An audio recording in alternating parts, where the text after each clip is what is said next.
vou começar falando um pouco parecido com o que Clênia falou quando veio falar aqui. O pregador da nossa família é outro, tá? E todos vocês conhecem. Só que, no meu caso, eu tenho algo que ele também tem. Eu tenho um defeito na minha glândula lacrimal e a gente chora com propaganda de margarina, certo? Então, há um grande risco de vocês me verem chorar, tanto quanto há sempre a probabilidade de Tiel chorar quando prega, né? Então, é uma questão genética, não sei. Manhã talvez explique, né? Eu não sei. Eu queria agradecer muito o convite. Primeiro, agradecer a Deus pela oportunidade de compartilhar um pouco do meu caderninho, né? As meninas ficam mandando eu mandar foto do caderninho no nosso grupo de discipulado, porque é uma mania que eu sempre tive. Ele é assim, colorido. E cheio de... Eu sempre gostei muito de marca-texto. Tenho vários, de várias cores e marcas. E Lia herdou isso de mim, gosta muito de marca-texto também. Adoro marca-texto. E gosto muito de fazer devocionais escrevendo. Por mais que eu use muito o computador no meu trabalho, e eu já tenha reduzido muito meu hábito de escrever à mão, a devocional é algo que eu gosto de fazer escrevendo à mão. Então, eu sempre gosto de anotar. Quando eu uso uma devocional de algum aplicativo, que eu gosto muito de usar algum aplicativo bíblico, ou devocional de algum site, eu gosto de anotar aquelas frases que eu gostei, aquela coisa, porque depois de algum tempo eu olho aquela devocional que eu anotei e aquilo ainda fala comigo de novo. Gosto de ver minha letra escrita, significa que eu estava muito atenta e eu escrevi. Eu não nada contra quem faz digitando, mas no meu caso, eu já digito muito. Eu já vivo num computador. Então, a devocional precisa ser à mão. A mesma coisa é o entretenimento. Eu não gosto de jogar jogos eletrônicos, porque eu passo tanto tempo diante do computador trabalhando que eu não consigo achar que aquilo me entrete. Ficar da frente do computador jogando. Então, eu digo aos meninos, não dá, eu preciso fazer uma coisa diferente. Então, eu estou muito grata a Deus, porque eu posso compartilhar um pouco com vocês o que a gente tem estudado. Na verdade, eu já tinha lido esse livro inteiro, e aí Clênia começou o grupo de discipulado e me chamou para fazer parte. Eu quero, porque eu vou de novo estudar agora com mais detalhe, e compartilhando. É diferente a leitura coletiva, né? E a gente já fiz parte de clube de leitura, sim, mas fazia muito tempo. Então, tem sido uma delícia, aquele momento semanal, né? A gente ri muito, né? É um grupo bem pequeno nosso, mas tem sido uma delícia. É engraçado que eu estou numa casa, Clênia na casa vizinha, e ambas no computador, né? E a gente está uma do lado da outra, porque para poder as outras entrarem também. Bom, o desafio é maior por causa desse capítulo, gente. E eu vou pedir desculpa a André, porque eu esqueci meu passador, que ele vivia na minha bolsa quando eu não trabalhava de home office. Mas agora, como eu estou em casa, dando aula de casa, então ele não vive mais na minha bolsa, meu passador Aí eu vou usar André. André, eu vou te abusar hoje, desculpa, tá? Pastor André, tá? Desculpa. Aí eu vou dizer que eu fui a primeira que usei André de passador, quando ele foi pastor bem famoso, assim, eu dizia, ele, sabe aquele tempo que ele passava slide para mim? Pronto, André, passava slide para mim. Bom, irmãs, quando eu comecei a ler esse capítulo, a primeira coisa que me chamou a atenção foi esse termo piedade, usado no texto de 1 Timóteo, porque eu acho que eu nunca tinha parado para estudar com cautela, com profundidade, por que usar aquele termo piedade. Então, o texto de 1 Timóteo 6, né, que fala que a piedade é para tudo proveitosa, me chamou a atenção. Eu queria começar esse momento com vocês falando um pouco que eu fui atrás de como é que a Nancy Wilson escreveu no original em inglês, para ver por que é que a gente tinha traduzido, não estou desconfiando da tradutora não, mas por que a tradutora traduziu para piedade e qual que seria o sentido. E a gente, no momento do grupo, a gente discutiu bastante, porque algumas meninas do grupo não tinham entendido. Também ficaram, não entendo, que piedade para mim é uma coisa assim que me leva a pensar em pena, em ter piedade, é ter pena, é ser piedoso e tal. Então, a gente foi discutir essa questão da piedade. Pode passar, André, por favor? André.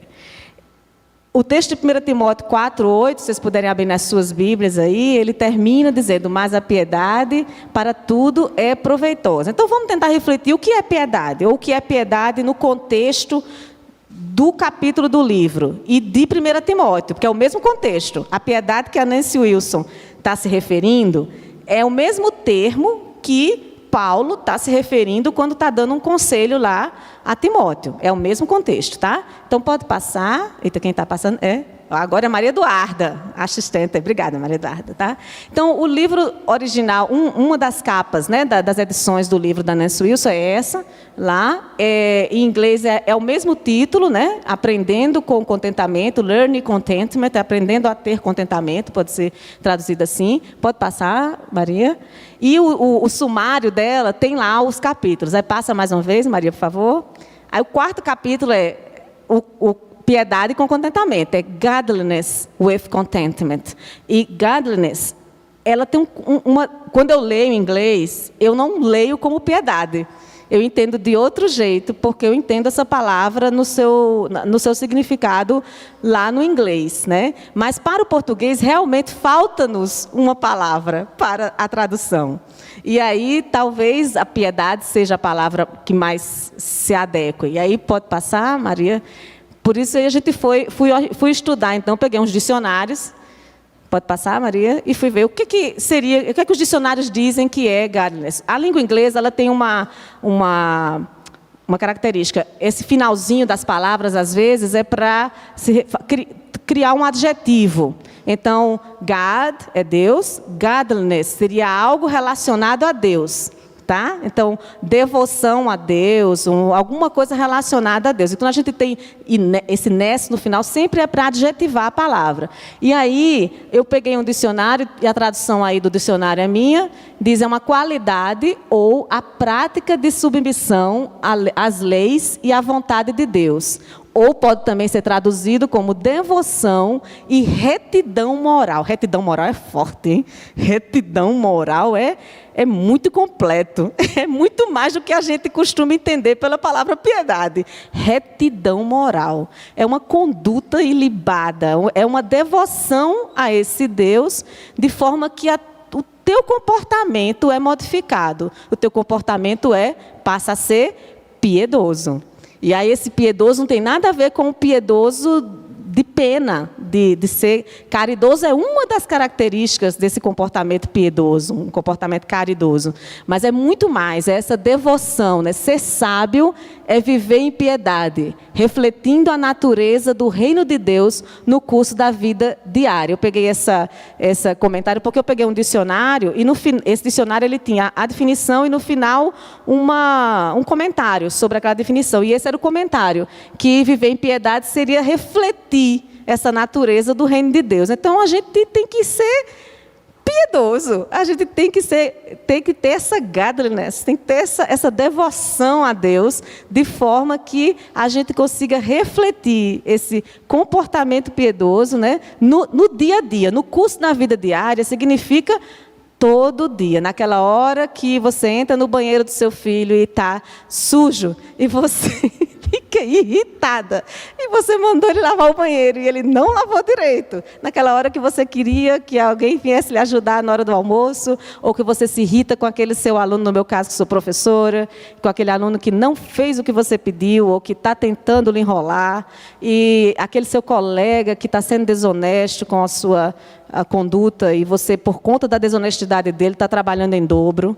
Então, são vários momentos, pequenas situações e grandes situações da vida, em que a gente precisa lembrar desse viver em piedade. E aí, vamos continuar aqui nossa reflexão.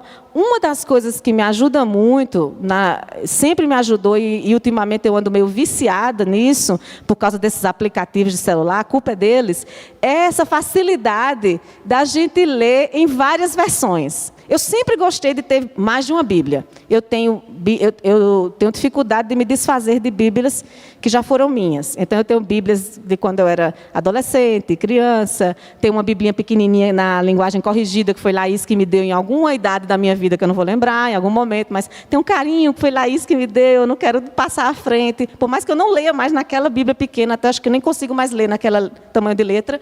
Mas tenho, assim, alguns apegos. Mas eu sempre gostei de ler diversas versões, porque quando você lê uma versão, outra versão, aí amplia a possibilidade de você entender o texto. uma versão única não te dá, às vezes, a compreensão. Quando você lê uma outra versão, aí, eita, não sou aqui, olha, teóloga para saber qual a melhor versão, a versão mais adequada. Eu só gosto de comparar. E aí os aplicativos vieram com essa ferramenta. Menina, que coisa maravilhosa. Quando eu vi a primeira vez isso, que você podia pegar um versículo e colocar lá, comparar. Aí todas as versões que eu tenho instaladas no meu celular aparecem.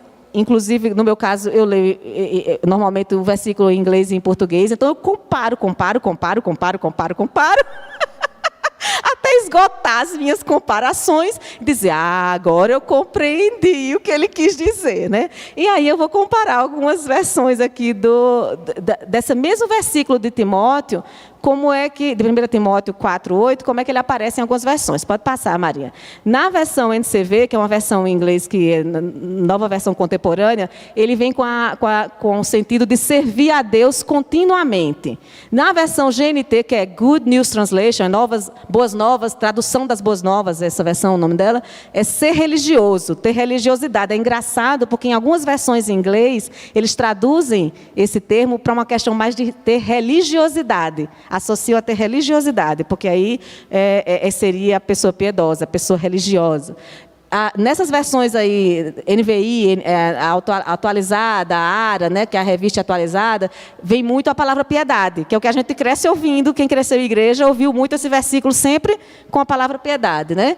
Na NVT, que eu estava conversando, acho, com Cassandra domingo, né, sobre a NVT, que a gente tem gostado muito dessa versão, nova versão transformadora, uma versão mais recente, que vem já com a palavra devoção. O sentido lá na NVT já é devoção, já se assemelha mais ao sentido lá da tradução lá do inglês. E na NLT, sendo devotamente religioso.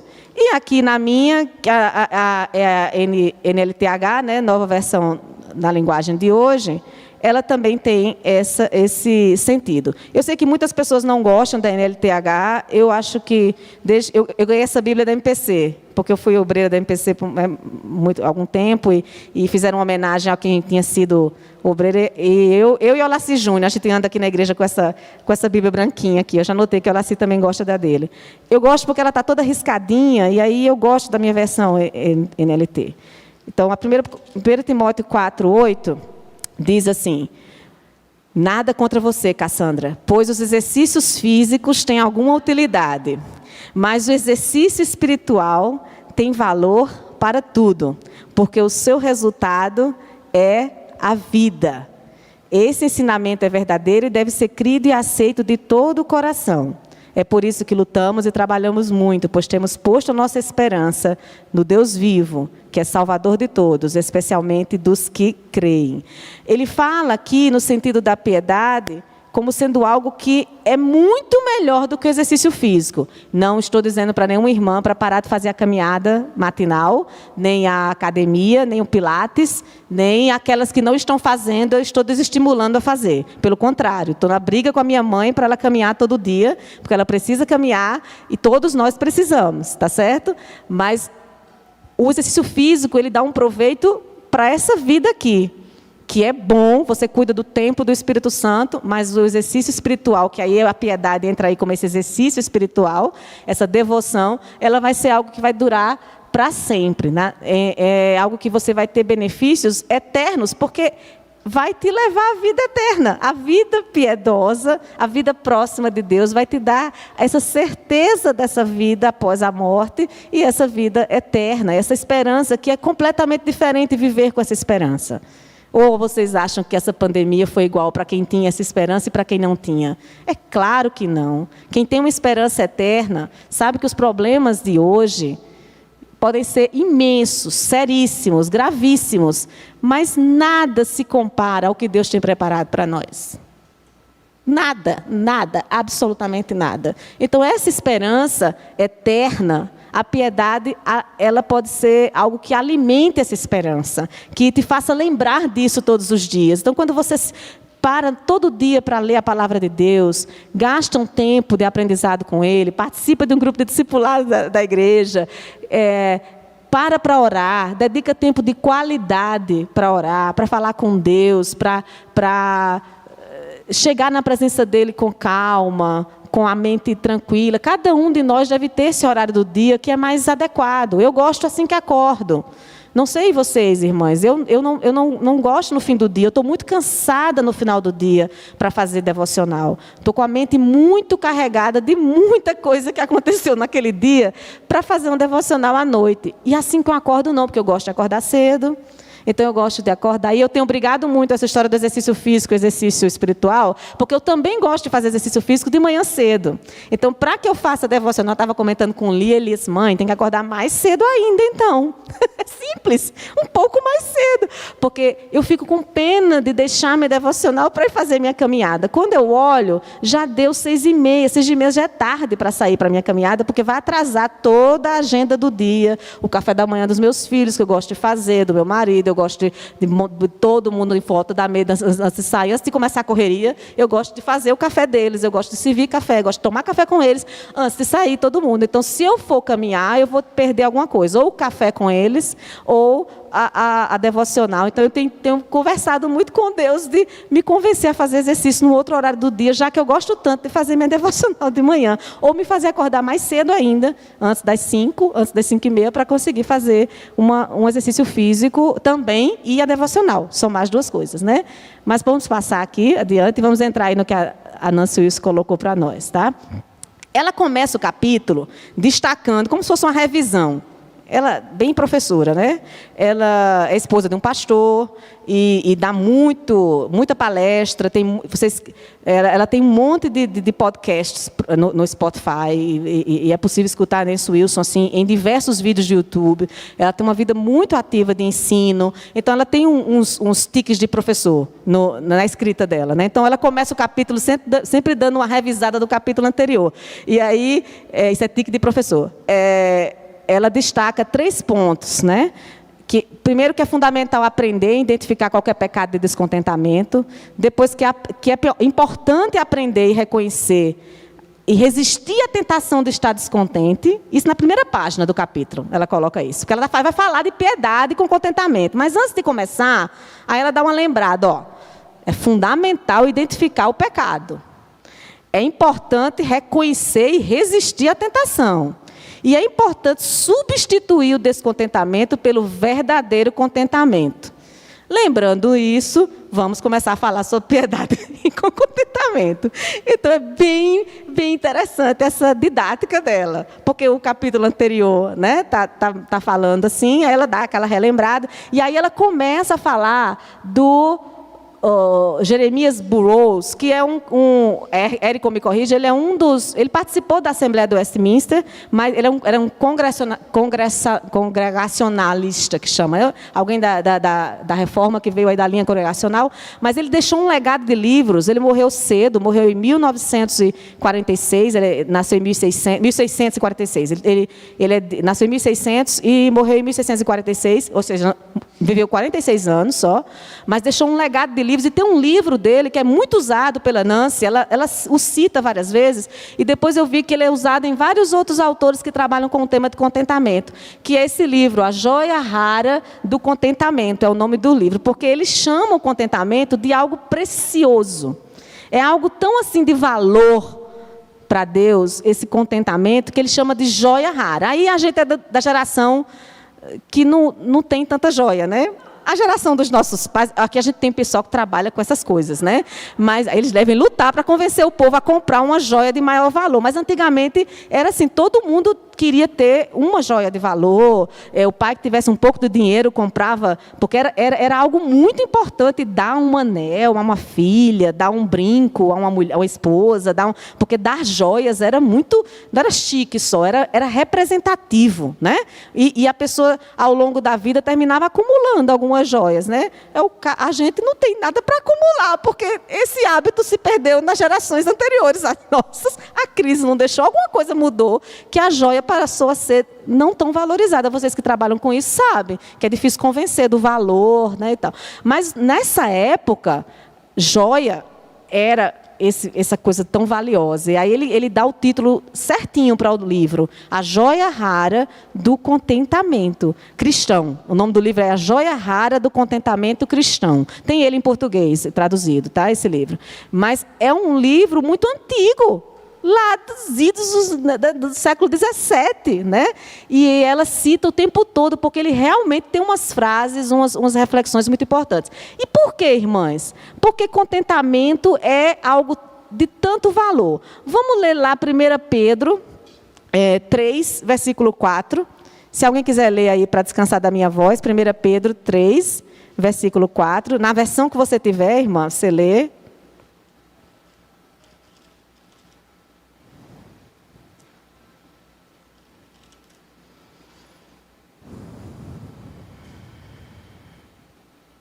Quem quiser ler?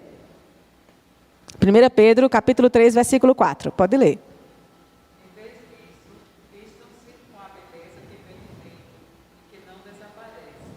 A beleza de um espírito amável e sereno, tão precioso para Deus. Um espírito o quê, Simone? Amável e sereno. Ai, meu Deus, como é difícil. Ai, como é difícil. O espírito, outras versões falam manso e tranquilo. Tinha uma cantata da Amy, que é o coral da Palavra da Vida, que era Deus ajude-o lá. Eu não sei por que cargas d'água, gente. A gente lembra de coisas quando a gente era criança, assistiu. Eu assisti essa cantata, eu devia ter, sei lá, 10, 11 anos de idade. Mas eu lembro de todas as músicas da cantata, Deus ajude-o lá. E eu lembro da música Espírito Calmo e Manso. Lá na Presbiteriana Central, eles montaram os fantoches. Não sei se a Alba vai lembrar. Tinha fantoche, tinha tudo. E tinha a música sobre a esposa. E era bem linda a música. E falava de Espírito Calmo e Manso. Tranquilo meu coração, eu tenho alegria, mostrando submissão, cedendo meus direitos, segundo o plano de Deus, amando meu marido, sempre cuidando dos meus. Eu não estou com meu marido para tocar para mim, senão eu cantar, eu lembro da música. Linda, linda. Quem cantava a música era Daisy Leles, que tinha uma voz linda, belíssima também, que está em João Pessoa hoje em dia. Gente... E eu olhava para aquilo ali, criança, e dizia, meu Deus, eu vou nunca ser assim, não, mansa. Nunca fui mansa, né, mãe? Nunca fui mansa, né? Nunca fui mansa, sempre fui muito agitada, né? E aí essa joia rara que ele está falando, é essa mesma beleza interior que Pedro está falando aqui. Esse espírito manso e tranquilo. Quando você fica tranquila, é porque você confia em algo, você não se preocupa com algo, você tranquila. A pessoa tranquila é aquela que até a gente diz que é descansado, né? O tranquilo é aquela pessoa que não se preocupa, é aquele adolescente que vai fazer Enem e não está nem aí, não fica estressado, não fica subindo pelas paredes, é o tranquilo. Tranquilo, às vezes, no que estudou, tranquilo, às vezes, porque acha que tanto faz como tanto fez, se passar, passou, se não passar, não passou. Cada um tem seu motivo para ser tranquilo. Mas a palavra de Deus está dizendo aqui para nós, mulheres, que essa tranquilidade, essa mansidão, é o que deve estar no nosso interior, é o que deve ser mais belo em nós. Mais do que os nossos adornos, mais do que qualquer coisa que qualquer procedimento estético que a gente faça, ou exercício para diminuir de peso, é essa beleza interior que vai nos deixar linda, bela, joia rara, piedosa. É esse espírito manso e tranquilo. E a Nancy faz essa ponte entre esses versículos. Ela começa falando e aí ela cita Pedro, mostrando que essa joia rara é um espírito manso e tranquilo, que é de grande valor diante de Deus. Meio que se referindo a essa mesma analogia da joia. Para Deus, o teu espírito manso e tranquilo tem muito valor. Igual uma joia tem muito valor, o Jeremias Burroughs vai fazer essa reflexão também, o teu espírito manso e tranquilo também tem esse valor.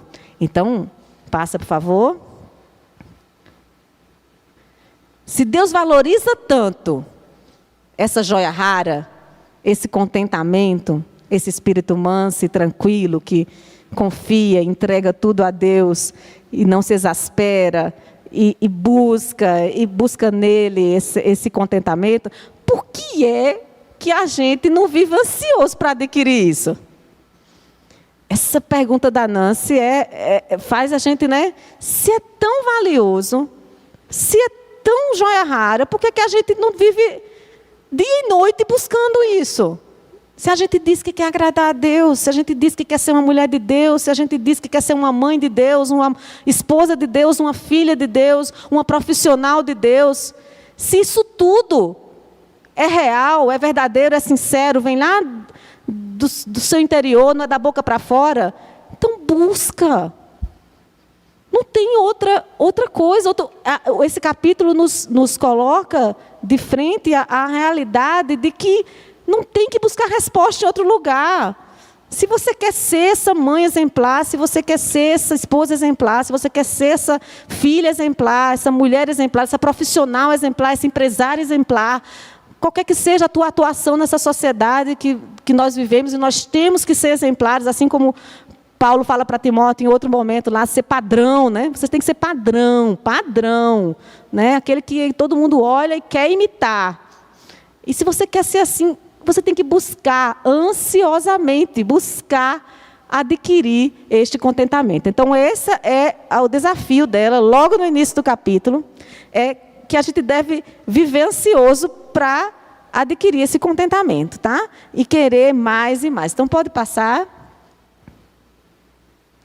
Aí, ela começa a falar, que aí, Carlinha, eu pensei que ela ia terminar aqui a reflexão, porque ela começou, deu spoiler todo, leu o texto, né?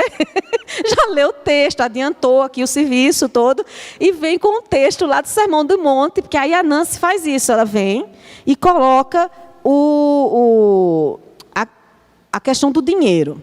E aí, eu também fui ler lá no original dela e fui dar uma olhada. A cultura americana é uma cultura muito consumista, muito. Eu imagino que nas palestras dela, não é que a gente não seja, não, o brasileiro, mas lá a luta contra isso deve ser muito mais, porque eles têm um poder aquisitivo muito maior do que o nosso. E existe aquele sonho americano, né? As mulheres elas casam, elas compram casa própria, juntamente com o marido, a família, o cachorro, o carro, cada um. A mulher não precisa ser rica para ter 2 carros. Todo casal simples tem 2 carros na porta, porque ter outro carro é uma coisa da cultura americana. A mulher tem um carro, o marido tem outro. E aí eles têm condição de manter isso. E aí eles querem um carro melhor. Eles querem um carro mais novo, aí eles querem... A escola normalmente é pública, mas aí eles querem uma excelente universidade para os filhos, e aí eles começam a guardar dinheiro para a universidade muito cedo, ou então se endividam muito, fazem empréstimos bancários para poder pagar aquela universidade caríssima, porque o filho da vizinha foi para Yale, para MIT, para Harvard. Então, meu filho não vai para uma universidade qualquer, vai para uma cara, para uma dessas. Então, existe toda essa cultura consumista que faz com que a mulher americana pense muito em dinheiro. Eles pensam muito em dinheiro. E ela está aqui batendo nessa tecla. Porque aí, quando você lê assim, eu lembro que no meu grupo, uma das do grupo disse assim, eu não tenho esse problema, não vivo assim, pensando em ficar rica, em ter rica. Não, isso é um negócio que me toca, não, assim. Aí a gente começou a falar assim, mas a riqueza pode ser outra coisa. E o texto não está falando que o dinheiro é o problema, é o amor ao dinheiro. E, às vezes, não é o dinheiro o teu problema, é outra coisa. Troca aí por outra coisa, né? É a própria casa em si. Você idolatra a sua casa tem que estar um brinco sempre, né? Tem que estar, então tem que ter tudo, tem que ter todos os eletrodomésticos, tem que ter tudo. Então, se você não tiver, você enlouquece e tal. É o seu trabalho. Seu trabalho é a prioridade na sua vida. Você quer carreira, quer subir na vida, quer ser reconhecido, independente de ganhar muito ou pouco. Porque no Brasil você morre trabalhar, mas nunca vai ganhar muito. Então, você vai, mas você quer o status, você quer, né? Então, o que é aquilo onde você está colocando o teu coração? A Bíblia fala, não está o teu coração, aí está o teu tesouro, né? Onde você coloca o teu coração, né? Então, quando Jesus fala, que aí Carla já leu o texto lá de Mateus, ele fala sobre o amor à riqueza, o amor ao dinheiro. E a gente vai ler agora 1 Timóteo 6, de 1 a 5. Ainda em Timóteo, mas a gente vai continuar aqui, né?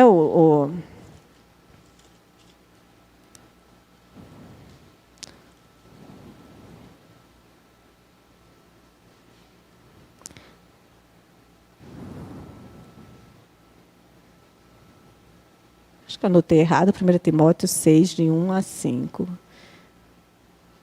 8 a 10, desculpa. 6, de 8 a 10. 8 a 10.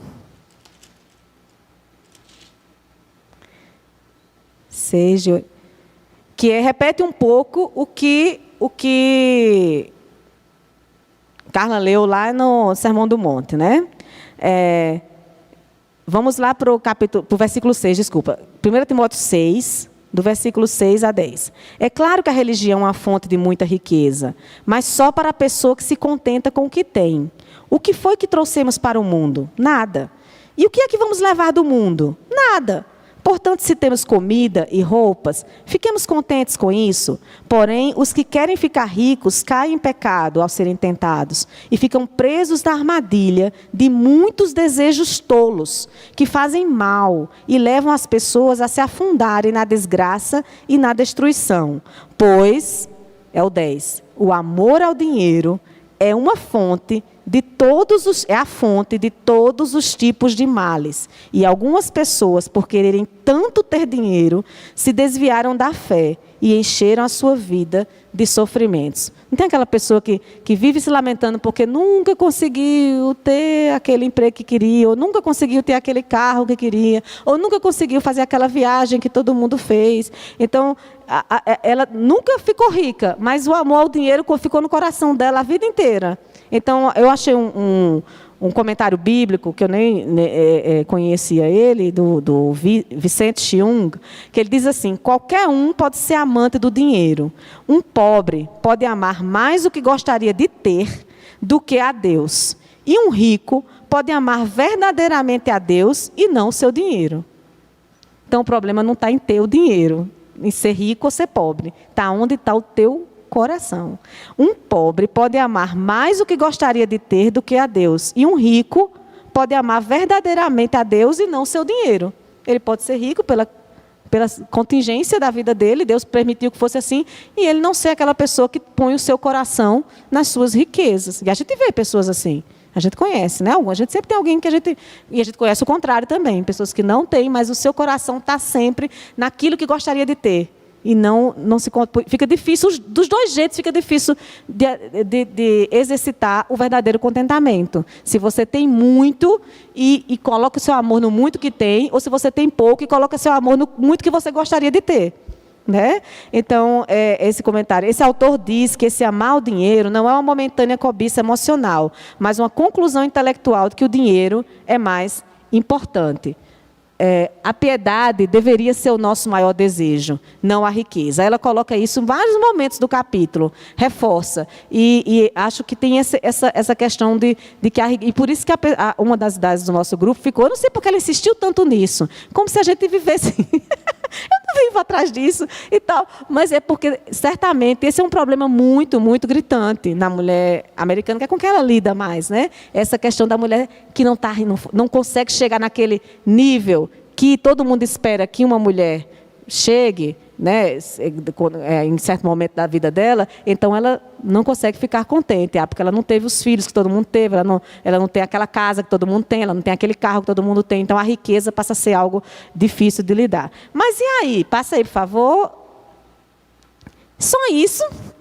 Aí Carla disse, não é claro que a gente quer mais do que comer e vestir.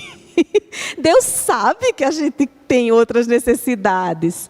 Ele diz isso lá no Sermão do Monte, deixa claro isso, ele conhece cada uma delas. Mas, hoje, se preocupa com os males e as dificuldades de hoje. Amanhã trará outros males, outras dificuldades, e você vai se preocupar amanhã com os de amanhã. É lindo demais quando Jesus diz isso, né? Eu gosto muito desse versículo. Basta cada dia. Acho que todos os meus colegas da universidade sabem esse decorado, porque eu digo direto, quando a gente está num caos, assim, gente, basta cada dia o seu mal. Hoje, vamos resolver esses problemas agora de hoje. Amanhã, o ano que vem, ou quando mudar a gestão, não sei, mas hoje dá para a gente fazer alguma coisa, não dá? Então a gente resolve o problema de hoje. Jesus disse isso, vamos acreditar, basta cada dia o seu mal. Os que acreditam e os que não acreditam ficam rindo, mas basta cada dia o seu mal, né? Aí a gente se contenta só com isso, irmãs? Aí eu peguei essa figurinha que eu achei ela tão bonitinha, com o garfo e com a faca, né? Pois nada trouxemos para este mundo e dele nada podemos levar. Por isso, tendo o que comer e com o que vestir, estejamos com isso satisfeitos.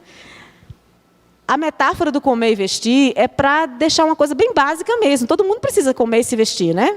E a gente tem isso como o mínimo do mínimo. Vocês se contentam só com isso, eu me contento só com isso, eu quero só comer e vestir, é só isso mesmo que eu quero. Então, essa reflexão, a Nancy insiste, né? Porque é isso que a Bíblia está dizendo. Isso já deveria ser fonte de contentamento para a gente. Você tem o que comer e tem o que vestir. Por quê? Passa o próximo. Porque desde que a gente nasceu, Deus tem nos dado. Você nasceu sem roupa, sem comida. Aí, alguém fez o parto lá da sua mãe, e você foi para algum lugar, para a casa da sua mãe, casa da sua avó, casa da sua tia. Se sua mãe lhe amamentou, você tinha o leite para mamar. Se sua mãe não pôde lhe amamentar, alguém lhe deu alguma coisa. Você está aqui hoje vivo. Então, desde o primeiro segundo de vida, Deus tem dado o teu sustento. Não é lindo pensar nisso? Alguém colocou uma fralda. Se sua família tinha dinheiro para comprar fralda descartável, eu não sei. Naquela época era muito mais caro do que hoje. Mas fralda você teve. Você está aqui hoje. Você deve ter usado aí um punhado de fralda. Né? Diz minha mãe que quando morávamos em Aracaju com 3 filhos, eu e Tiel e Ido, ela chegava a estender dentro de um apartamento 100 e tantas fraldas de pano. Porque não existia fralda descartável, né? As mães davam seu jeito. Não existia, exatamente, não existia. Era tudo estendido dentro de um apartamento, aquele monte de fralda de pano. Vocês conseguem visualizar essa cena caótica? Eu não consigo, porque eu já criei meus filhos com fralda descartável. E achava caríssimo, mas Deus foi suprindo. E no nosso grupo, a gente comentou muito sobre os nossos filhos, né? Quando a gente casa, a gente faz o plano, né? Quem faz plano? A gente faz o plano do casamento, tal, aí a gente tem o primeiro filho, a gente não imagina como vai dar conta, né? Andréa, chega lá, Nicole, meu Deus, como é que vai ser? Eu lembro das minhas conversas com a Andréa. Aí, como é que vai ser? Como é que eu vou levar? Estudar aonde? Não vai? Como é que eu vou trabalhar? Não vou trabalhar? Quem vai levar? Como é que é? Como é que vai ser? E Deus vai dando a solução e suprindo. Nunca faltou um prato de comida para os meus filhos. Nunca faltou uma roupa deles vestirem, usada, nova, reutilizada. Nunca faltou. Meu pai criou 4, um comércio difícil. Nunca faltou. Houve o tempo da dificuldade, houve o tempo da bonança, mas nunca faltou. E eu acho que a gente lembrar disso faz a gente enche o nosso coração de contentamento. Não enche? Já estou chorando, irmãos. Porque, meu Deus, por que eu estou preocupada, então? Se não faltou até hoje, dia 20 de novembro de 2021, aos 49 anos da minha vida, isso não faltou para mim, não faltou para os meus irmãos, não faltou para os meus pais, não tem faltado para os meus filhos, não faltou para o meu marido, não tem faltado para minhas sogras, todas as pessoas que eu amo, que eu tenho algum tipo de responsabilidade sobre elas, ou que eu tenho carinho e zelo por elas, estão sendo supridas. Por que vai faltar agora? Deus não vai deixar faltar. Vai haver alguma maneira, alguma saída para esse tratamento, para esse remédio, para essa solução. Vai ter. E a gente precisa lembrar aquilo que Jeremias diz lá, né? Tem que trazer à memória aquilo que dá esperança, sim. E o contentamento tem muito a ver com esperança. Eu bato novamente nessa tecla. Tem a ver com a nossa esperança eterna, porque quando a gente pensa nela, o resto fica muito pequeno. E tem a ver com a esperança que a gente tem, de que a gente tem um Deus fiel, que está dizendo que cuida de nós de sempre, que não vai deixar faltar. Se o lírio do campo tem o que vestir, se o passarinho tem o que comer. Foi isso que Jesus disse. Eu gostei muito da ênfase que Carlinha deu. Quem falou foi Jesus. Está igual a gente falando com as crianças da gente. Gente, quem está falando aqui é Jesus, para ver se a criança entende que aquele texto sou eu que estou lendo, não foi ninguém que escreveu aqui, foi Jesus que disse isso, viu, criança? Para poder, né, a gente ver se ele leva a sério. Jesus disse, gente, leva a sério. A gente precisa levar a sério. Eu preciso levar a sério isso. Como eu preciso, irmãs? Como eu preciso acordar e dormir, sabendo que Deus cuida. Cuida do teu filho, que às vezes não quer saber de Deus. A gente tem compartilhado com casais aqui da nossa igreja. Como é sofrido para uma mãe ver o filho desinteressado. Cuida da tua filha, que de repente se envolveu com um namorado que você acha que não é um bom caminho para ela. Cuida do teu pai, que está adoentado, e você não estava preparada para lidar com aquela doença. Cuida cuida de tudo. De tudo. Cuida daquela dívida que você teve que fazer naquele momento da tua vida e que você não está conseguindo lidar mais com ela. Cuida, gente. Deus cuida. Como Ele cuida. E a gente precisa lembrar que comer e vestir não é tão básico assim. Não é tão pouco. Que parece, só comer e vestir. Ele tem nos dado por anos a comida e a vestimenta.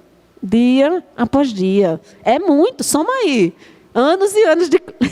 Quantos anos de leite NAN? O Ian tinha um refluxo, aí tinha que tomar NAN AR, caríssimo. Quando a gente teve o diagnóstico para saber porque aquele menino não parava de chorar, a gente olhou um para o outro, eu para neto. Como que a gente vai sustentar esse menino com leite NAN? Meu Deus, Senhor, é muito caro. E nunca faltou. Até doação de leite NAN a gente recebeu de um tio que soube da história e passou não sei aonde e viu um monte de leite NAN na prateleira e chegou com leite NAN lá em casa. Então, gente, vamos confiar em Deus. Pode passar? Ele vai continuar a cuidar. E vamos ler agora Hebreus 13:5, que é um texto que a gente já leu aqui em outras reuniões. Acho que ele vem sendo lido em quase todas as reuniões. Hebreus 13:5.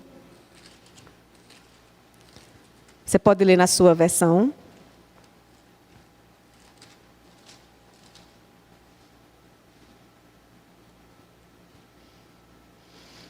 Alguém quer ler?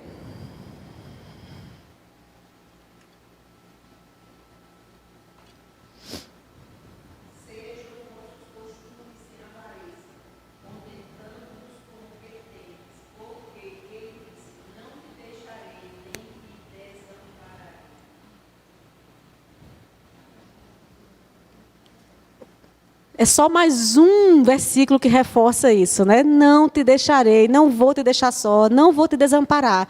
Não tenha amor ao dinheiro, não fica satisfeito com o que você tem, quando eu te coloquei. Se tivesse um local melhor para você estar, uma situação melhor para você estar, Deus já tinha lhe colocado, não é isso que o livro coloca, né? Uma das frases. Pode passar, Maria? Queremos sempre mais, e mais, e mais. E hoje, gente, eu acho que a gente tem que lidar com um perigo enorme, que aí eu não vou falar como uma pessoa cheia de preconceito, não. Porque eu sou uma pessoa que usa tecnologia, tenho que usar para trabalhar. O meu WhatsApp ele é um WhatsApp de trabalho. Os meninos mangam muito, porque vivem fazendo pri, o dia inteiro e tal. Então, porque eu não posso deixar mudo todos os grupos e tal. Mas a gente precisa ter cuidado, gente, com rede social. Eu tenho visto tanta irmã. Eu tive um susto um dia desse, eu preciso compartilhar. As meninas são mais novas aqui, vão mangar de mim. Eu não sabia que quando você ia buscar alguma coisa no Instagram, Cleina disse que gostava de usar o Instagram como classificados, como páginas amarelas. Para quem é mais velho sabe que é páginas amarelas. Para procurar as coisas, procurar um local que vende tal comida e tal. E eu queria procurar um negócio no Instagram, aí fui para aquele localizar. Quando eu fui para o localizar, aí apareceu um monte de coisa, de celebridade, de coisas assim que eu nunca tinha olhado. Aí Esther veio me ensinar que aquilo ali são as coisas que os meus amigos do Instagram curtem mais. Aquilo que o Instagram curte mais é o que aparece na página de localizar, o que está bombando ali na minha rede. Não é com todo mundo do mundo todo, não. É com o pessoal que eu estou conectada no Instagram. Então, os meus amigos do Instagram estão curtindo muito aquilo. Por isso que eu vejo aquilo na hora de localizar. Eu disse, não estou acreditando. Não. Eu nem tenho tanta amiga assim no Instagram. Meus amigos estão curtindo isso, Quer dizer que isso é o conteúdo que os meus amigos... Eu dei uma de bem crítica naquele momento, depois pensei, botei a mão na cabeça, não, tu também não é fluxicheira, Ana. Mas não acredito, muita coisa de celebridade, muita coisa de vídeo do TikTok, muita não sei o quê e tal. Aí eu disse, eu já sei, vou fazer o seguinte. Aí quer dizer o quê? Que eu tenho que ficar dando like nas coisas para poder o pessoal de quem eu sou amiga começar a ver no localizar deles alguma coisa que eu curto, assim, para ver se melhora esse ambiente dos outros. Pronto, vou fazer isso. Então, eu taquei a entrar em perfis que têm um bom conteúdo, ao meu ver. Perfis de voltemos ao Evangelho, procurar questões de maternidade, de mães e tal. E sempre que tem um post, eu não tinha muito esse cuidado de ficar dando like. De dar curtida. Eu não curtia. Eu lia, olhava rápido, assim, não curtia. Quando eu lia, não, só fica se der a curtida. Aí eu vou para poder ver se na hora que uma amiga, uma irmã for olhar, vem alguma coisa que preste. E não essas coisas de celebridade, porque eu fiquei triste com meus amigos agora. É só isso que eles olham. Aí quando você olha, aí vê lá, aí você realmente vê, fulano de tal curtiu. Fulano de tal curtiu. Ai, dá uma tristeza no coração. Por que ele curtiu isso? Essa postagem. Isso. E aí, gente, o Instagram faz a gente ter esse desejo de ter coisas que a gente não vai poder ter nunca. De ir a lugares que a gente não irá nunca. De comer comidas que a gente não comerá nunca. Deu um acesso a gente a conteúdos e coisas que a gente não desejaria. Mas agora, porque a gente vê, a gente fica desejando. Então, irmã, se isso é uma fraqueza para você, evite. Sabe o que eu estou fazendo? Eu estou carregando meu celular. Adoro o aplicativo, como eu disse a vocês, o aplicativo da Bíblia. Mas eu percebi que eu já não tenho notificação, nem de Instagram, nem de Face. Porque eu percebi que quando eu estava fazendo minha devocional usando o aplicativo, a notificação me atrapalhava. Porque chegava uma notícia, aí era de alguém da família e tal, eu ia olhar, terminava desviando a atenção. Então, eu estou carregando meu celular lá no escritório, não estou carregando mais o celular dentro do meu quarto, porque eu sou forçada a fazer a devocional do jeito antigo, com Bíblia em papel e meu caderninho. E aí, depois que eu faço, olha, eu vou lá buscar o celular para fazer alguma coisa no app da Bíblia, porque eu quero muito usar o app da Bíblia, mas o resto fica me atrapalhando. Eu fico tentada a olhar o e-mail do trabalho. Não é só a rede social, não. É as demandas do trabalho daquele dia, que já estão chegando no e-mail logo cedo. Eu termino começando a trabalhar antes da hora que eu deveria, porque eu estou olhando demandas de zap, então, vendo moído de coisa que eu não devia estar vendo naquele horário, eu devia estar com a mente limpa, falando com Deus, depois eu começo a ver os problemas do dia. Mas aí eu já começo a ver os problemas do dia, aí eu estou deixando longe, sabe, irmãs? Então, eu queria dar um conselho a vocês. Se as redes sociais, talvez não seja a sua fraqueza, não seja problema para você. Talvez o seu problema seja a televisão, aquelas propagandas de Polishop, aquelas coisas, não sei o que é que te tenta, mas evite, fuja, porque é bíblico. Fugir da tentação é bíblico, tá? Pode passar. O nosso contentamento não pode se basear no fato de termos ou não alguma coisa. Eu coloquei a casa, porque Clênia deu esse exemplo na semana passada, no mês passado, e eu preciso dar também, compartilhar com as irmãs. Em 2010, eu acho, a gente decidiu comprar um terreno. E a gente morava num apartamento no centro, o apartamento que era do meu pai, que eu tinha reformado inteiro. Tal. Eu, por mim, ficava o resto da vida ali, porque eu estava muito tranquila no centro da cidade. Mas meu marido queria muito uma casa, queria espaço para colocar todas as tralhas dele, os instrumentos dele, o estúdio, a marcenaria, né? Como diz Guto. Guto diz que 75% da nossa casa é de Neto, os outros 25% são nossos. Não é mentira, não é isso tudo não, mas é bastante. E ele queria casa. E a gente foi, comprou, pagou ao longo de vários anos. Aí a gente interrompeu esse sonho de construir a casa por várias vezes, porque Deus me deu a oportunidade de ir aos Estados Unidos, os irmãos acompanharam isso em 2012. Então, a gente interrompeu o sonho, desviou todos os recursos para aquilo. Aí a gente voltou, começou a pagar projeto, começou a obra e tal. Aí Deus me deu a oportunidade de ir para a Inglaterra. A gente conversou em família e a gente desviou de novo todos os recursos para ir para a Inglaterra. E aí a gente voltou e foi morar numa casa em obras. E assim estamos. Hoje estamos celebrando quase o fim da pintura externa da casa. Moramos quase um ano na casa cinza, como chamava minha sobrinha Elisa. Tão feia a sua casa, tia, toda cinza. Ela dizia, toda cinza. Mas moramos. E a gente tem conversado muito com os meninos que o nosso contentamento não pode estar nisso.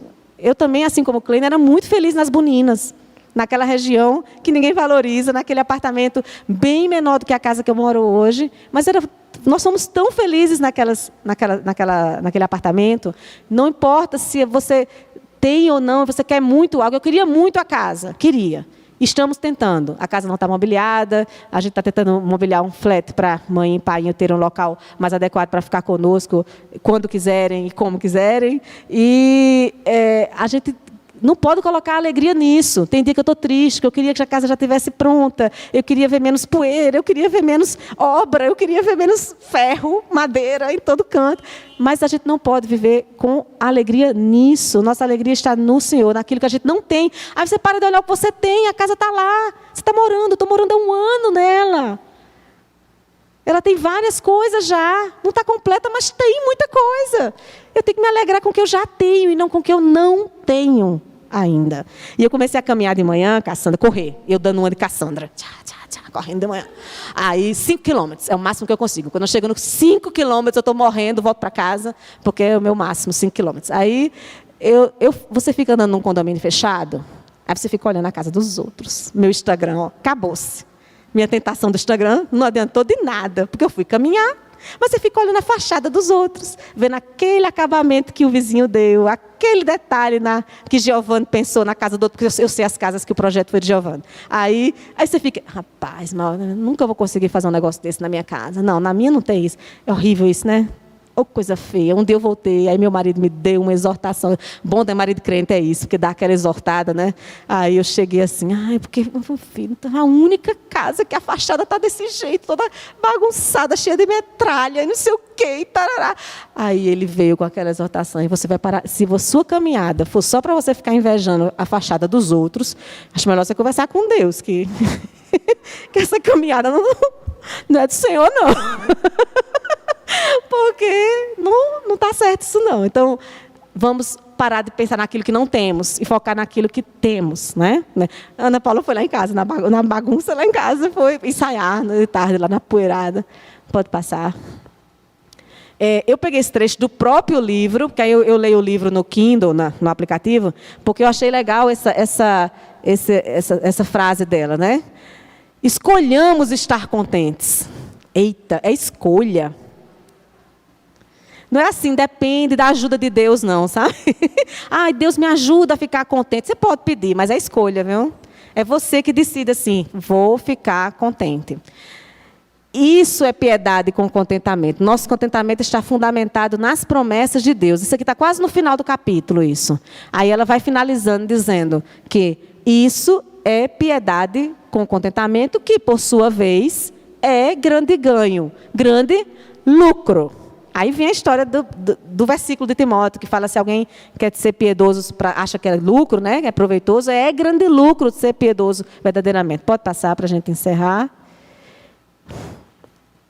A gente já leu o proveito da piedade, ele serve para o presente, ele serve para o futuro, porque ele tem esses benefícios para a vida eterna. Pode passar, que eu queria... Ela tem uma frase que ela diz assim: preste atenção a cada descontentamento que tem tentado ganhar espaço em seu coração. Eu destaquei, o destaque é meu, preste atenção, porque eu acho que a gente precisa prestar mais atenção. A gente às vezes acha umas coisas que são, outras não são pecado. Isso não é normal. É normal toda mãe estressar com o filho, não é normal? É normal toda mãe ficar estressada no dia de faxina, é normal. É normal quando você vai receber gente e tem que fazer aquela comida e tal, e você ficar um pouquinho estressada. Assim. Lia disse que hoje eu acordei atacada, porque eu tinha que fazer um bocado de coisa. Hoje eu já acordei atacada, ainda fiz a palestra, né? Fui dormir tarde, ajeitando os slides. Então, mãe, você acordou atacada hoje, pelo amor de Deus. Eles já sabem. Ficam tentando me acalmar. Mãe, Lia faz, mãe, breathe é respirar em inglês. Breathe. Porque talvez se eu respiro, eu fico menos atacada. Preste atenção. Aí eu presto atenção. Eita, olha o mau exemplo que eu estou dando para minha filha. Estou atacada logo cedo. Né? Para que serviu meu devocional de hoje? Se eu já estou atacada, né? Então, vou me acalmar. Passa, por favor. Abandone o descontentamento, suas causas, e peça perdão. Ore para perceber quando estiver sendo tentado. Ore, gente. Porque às vezes a gente não percebe, não. Se você acha, aquela coisa que Paulo disse, tenha uma sombra de dúvida, não faça. Né? Você não sabe se é certo ou se é errado. Mas dá a dúvida, aquela coisinha, aquela falta de paz no coração, na decisão. Então, vai orar, vai. Senhor, me dá paz, então. Se não tem nada de errado, me dá paz. Mas se tem, tira logo do meu coração isso, porque... né? Para eu perceber logo isso. Isso é uma frase da Nancy, né? Lá no capítulo. Pode passar? Aprenda a dizer não. Substitua o descontentamento pela gratidão. Isso é maravilhoso. Cada vez que você ficar descontente pelo móvel que você ainda não tem, aí você agradece pelo móvel que você tem. Cada vez que você ficar descontente pela panela, última geração que você não tem, aí você agradece pela panela simples que você tem. A maquiagem que você tem. Sei lá o que é que te tenta. Cada um de nós tem, né, suas diferenças aí no que importa para cada um de nós, né? Por exemplo, fazer unha é uma coisa que eu morro de preguiça. Minha mãe ama fazer unha, né? Então, não adianta você morrer de me mostrar suas unhas em gel.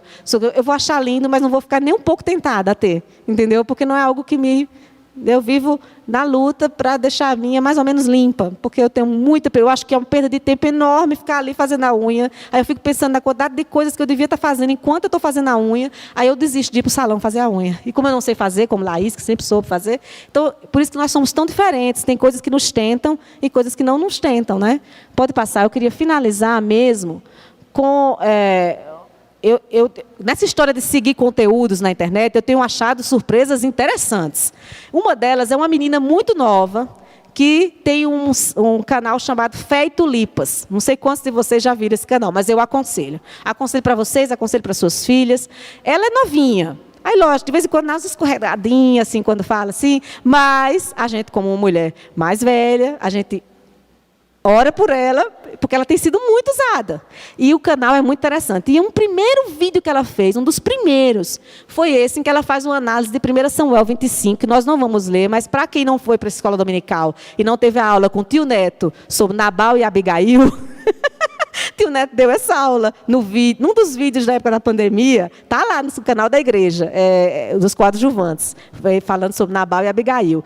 Esse texto fala sobre Abigail, do quanto Abigail foi exemplar naquela conduta dela lá, e depois veio se tornar uma das mulheres de Davi, né? E ela faz uma análise do comportamento de Abigail e de Provérbios 31, né? Que é nossa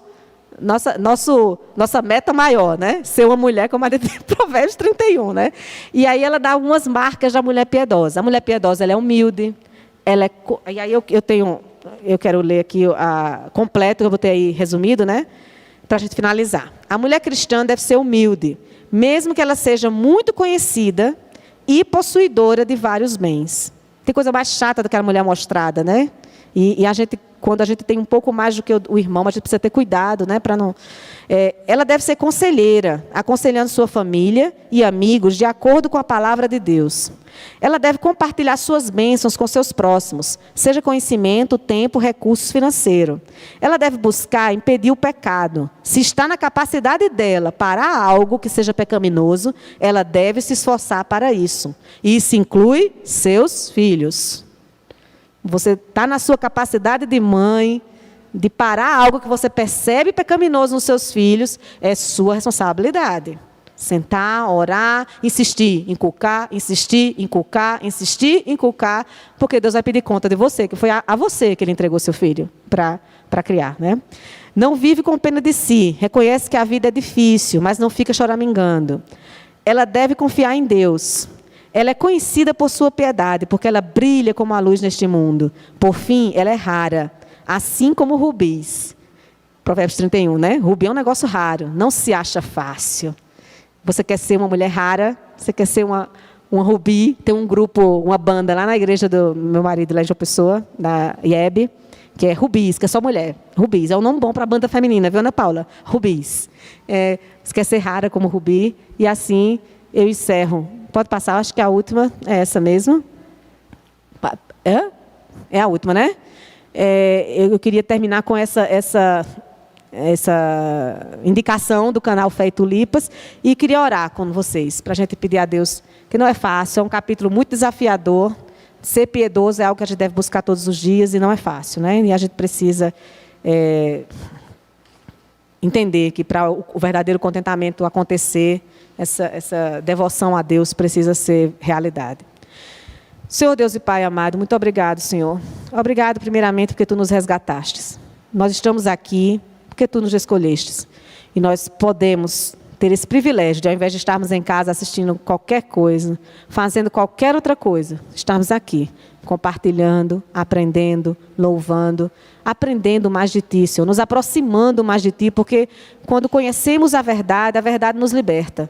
Quando conhecemos mais a Ti, nós nos aproximamos de Ti. E é isso que nós Te pedimos aqui, Senhor. Somos tão falhas, Senhor, todas nós aqui.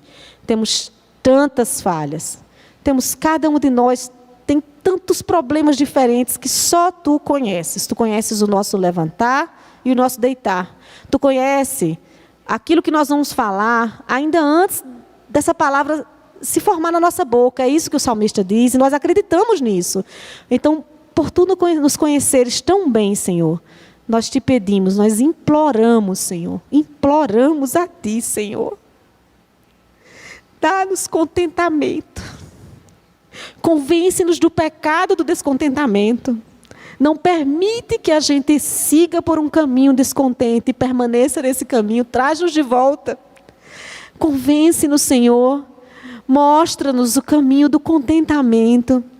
Que nós possamos lembrar, Senhor, todos os dias, de que Tu tens mantido o nosso comer, o nosso vestir, desde que nascemos.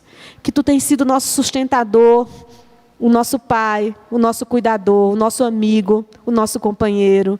Tem sido um Deus consolador, um Deus que nos conforta no dia da angústia, um Deus que nos consola quando choramos, um Deus que nos exorta quando erramos, um Deus que nos ama com um amor que é impossível de entendermos, porque nós não merecemos esse amor, nunca merecemos.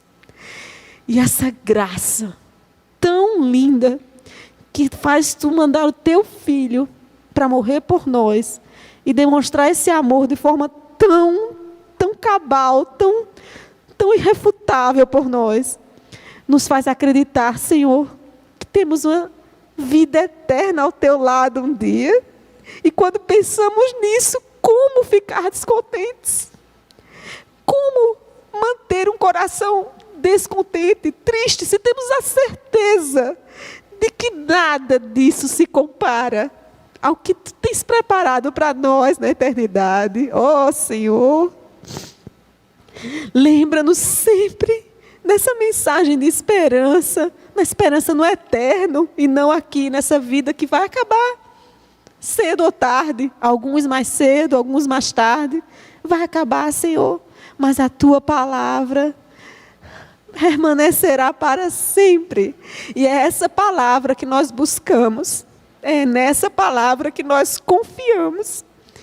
E é esse contentamento verdadeiro que vem de uma mulher piedosa, que busca em Ti o verdadeiro sentido de sua vida. É esse contentamento que nós Te pedimos para cada uma que está aqui e as que estão nos ouvindo também em casa.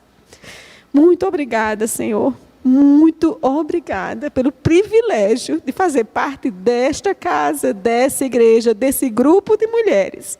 E por poder aprender com cada uma delas um pouquinho a cada dia. Muito obrigada, Senhor. Em nome de Jesus. Amém.